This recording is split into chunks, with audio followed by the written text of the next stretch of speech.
Despite Juneteenth being known as Jubilee Day, Freedom Day, Emancipation Day, and Black Independence Day, this actually isn't the day that slaves were freed. Today, I'll take you through a brief history of Juneteenth, and we'll talk about some books, Black classics, recent releases, and a couple for kids, all written by Black authors. Let's get into it. To understand the significance of Juneteenth, we first have to talk about everyone's favorite dinner time topic, slavery. There's a lot of history here dating back to 1619, where the first 20 or so slaves were brought to Virginia, but today we'll start with skipping ahead to 1857 with a lesser known event. Dred Scott, an enslaved African-American man, along with his wife Harriet, attempted to sue for freedom for themselves and their two daughters, Eliza and Lizzie. The case, known as the Dred Scott decision, reached the Supreme Court, which decided 7-2 against Scott, and the decision sparked outrage throughout the state. In 1860, when Abraham Lincoln won the U.S. presidential election on a platform that was anti-slavery expansion, political unrest was stoked once again in the country. We have two different types of states to talk about: free states, which we'll refer to from here out as the Union, and slave states. In February 1861, a portion of the slave states decided that they would band together and secede from the rest of the U.S. They were Texas, Arkansas, Louisiana, Tennessee, Mississippi, Alabama, Georgia, Florida, South Carolina, North Carolina, and Virginia. They were led by Jefferson Davis and known as the Confederacy. The remaining slave states decided to not secede, and they were known as border states since they created a physical border between the Union and the Confederacy. Just 2 months later, in April of 1861, a civil war erupted between the Union, referred to as the North, and the Confederacy, referred to as the South. The primary cause was the status of slavery, particularly the expansion of slavery in territories acquired as a result of the Louisiana Purchase and the Mexican-American War. So you can see how the aforementioned events were just two of the many that were contributing factors. The Union's initial war goal was to preserve the Union, but as it dragged on and because Captain Obvious hadn't yet paid him a visit, it became clear to Lincoln that slavery was central to the conflict. On January 1st, 1863, Lincoln issued the final Emancipation Proclamation and said, "If slavery is not wrong, nothing is wrong. And yet, I have never understood that the presidency conferred upon me an unrestricted right to act officially upon this judgment and feeling." More than a century and a half later, the US would have a different president that would have no issue acting upon his judgments or feelings, but that's a story for another video. Now, you may think that the Emancipation Proclamation set all slaves free, but no, that would make too much sense. It only applied to states under Confederate control and did not apply to state-holding border states nor rebel states already under Union control. And even then, it would be silly to think that the Confederate states would obey the law. For those states that did, those slave owners just packed up and moved to Texas. They saw it as a safe haven for slavery since it experienced no large-scale fighting nor significant presence of Union troops. That was until Major Gordon Granger and 2,000 of his friends pulled up in Galveston, Texas on June 19, 1865, announcing that enslaved people were now free. The word Juneteenth is a portmanteau of the words June and 19th, which commemorates this day. On the first Juneteenth, segregation forbade Black people from using public spaces, so they celebrated near rivers and lakes. They dressed in their fanciest clothes to combat memories of being forced to wear rough and uncomfortable clothing when they were slaves, which was only issued twice a year. They ate barbecues, prayed, sang, and danced. Strawberry soda was the drink of choice, and red fruits and desserts like strawberry pie and red velvet cake were eaten to represent the blood spilled during slavery. As Black people migrated from Texas to other parts of the country, Juneteenth traditions also spread with them. But white people still didn't want to share their spaces with Black people. So in 1872, Richard Allen, Richard Brock, Jack Yates, and Elias Dibble got together and bought 10 acres of parkland in Houston, Texas for about $880, or about $23,000 in 2022 dollars. In 1980, and I cannot believe I'm saying this, Texas was the very first state to declare Juneteenth a holiday.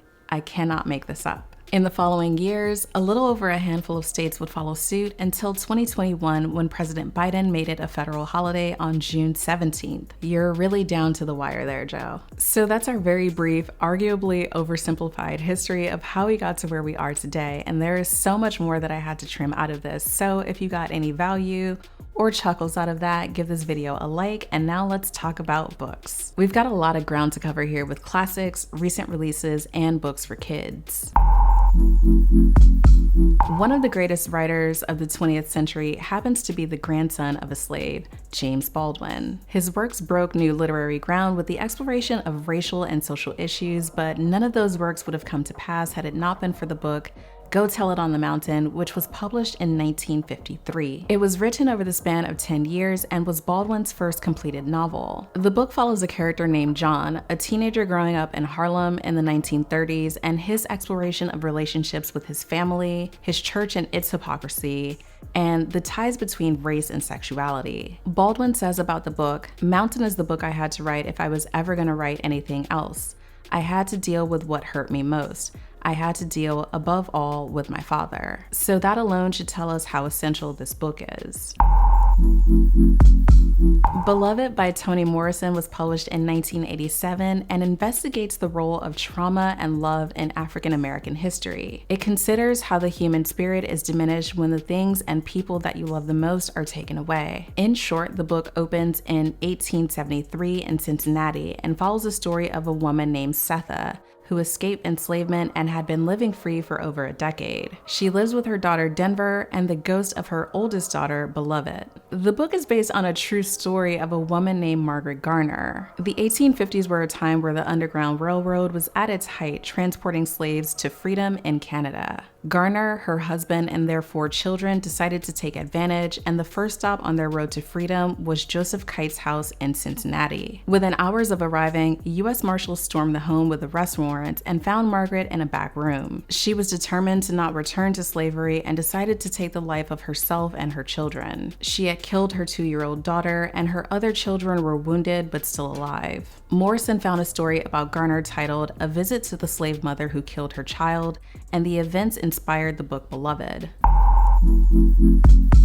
When it comes to recent releases, I'll start with an honorable mention of Open Water, which I feel like should be required reading for understanding the modern day experience of existing while Black. It's the debut novel by Caleb Azuma Nelson, a Black British writer who manages to write like how Black people feel. I did a full review of this book, which I can't stop thinking about, and I'll leave it linked in the cards and down in the description. The Intangible is a debut novel by C.J. Washington and was published in December of 2021. We see 2 women grieving in different ways, neither with a husband that can help. Amanda recently had a miscarriage, and while she knows that she isn't pregnant, her body still presents outward signs that she is, including a distended belly. She's diagnosed with a rare condition called pseudocyesis, and when she's unable to connect with her husband Derek, she turns to a neuroscientist named Patrick. He, like Amanda, also has a crumbling marriage. His wife Marissa is a mathematician who's completely immersed in her work to use math to help people communicate with the dead. C.J. Washington's novel was inspired by a story his OBGYN father told him once about pseudocyesis, also known as false pregnancy. His academic studies at the intersection of neuroscience and artificial intelligence combine with this real-life story to create a book that explores the raw emotions of 2 couples as they grapple with real life in the wake of tragedy.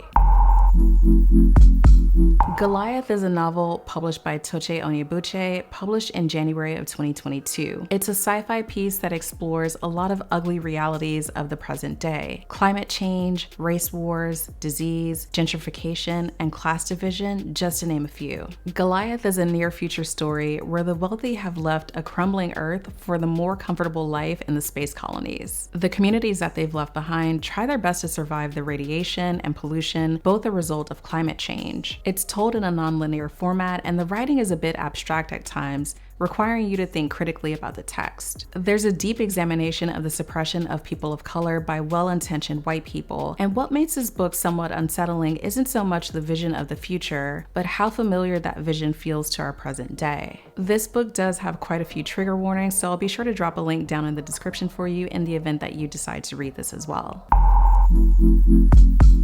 Moving on to books for kids, the first is Born on the Water by Nikole Hannah-Jones and Renee Watson. Nikole Hannah-Jones created the 1619 Project, a long-form journalism endeavor with the goal of reframing American history by considering what it would mean to regard 1619 as the nation's birth year. Doing so would require us to place the consequences of slavery and the contributions of Black Americans at the very center of the story we tell ourselves about who we are as a country. Born on the Water puts the 1619 Project into the hands of young readers. The picture book starts off with a young Black girl receiving a homework assignment where she has to complete a family tree, but she finds that she can only go back 3 generations. Her grandmother gathers the family together and explains how in 1619, their ancestors were stolen and brought to America by white slave traders. The book is recommended for 7 to 10-year-olds and is 48 pages long.